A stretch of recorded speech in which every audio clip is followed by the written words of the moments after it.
the story of Pura Belpri,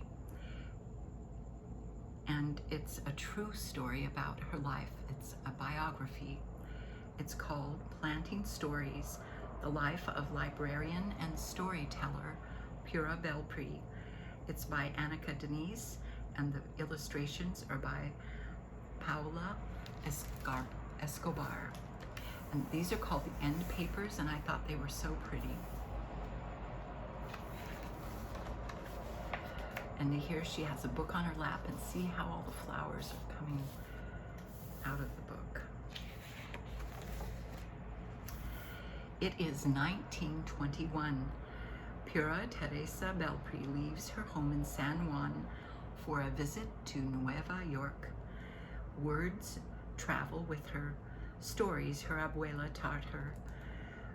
Suentos folclóricos, Pura retold in the shade of a tamarind tree in Puerto Rico.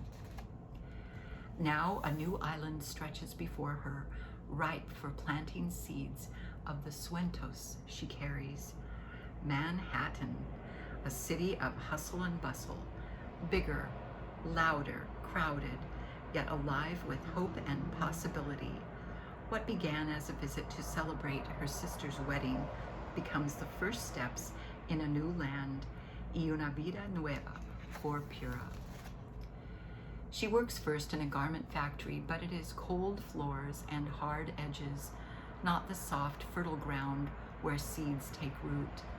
Then a golden opportunity, una bendición.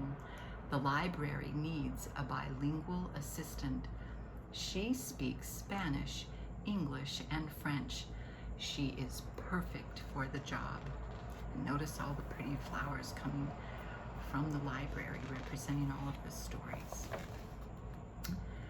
But where are her abuela's stories?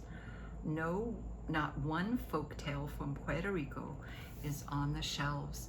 How lucky for the library that Pura has story seeds ready to plant and grow. In the children's room, she lights the story hour candle and begins. Her eyes dance, her voice sings. Pura's words paint a picture of a little house with a round balcony where Martina, a beautiful Spanish cockroach, meets Perez, a handsome and gallant mouse. El ratoncito Perez y la cucarachita Martina, a tale from the tamarind tree. When Pura's story is done, each child makes a wish on the candle, and with a wisp of air, whoosh, la vela is blown out. Now Pura has a wish too, to plant her story seeds throughout the land. She learns to make puppets. She snips and sews their clothes, paints their delicate faces. Families come to hear folk tales in Inglés y Español, to watch Pura's puppets dance across the stage of her stories. But the library needs libros for its shelves.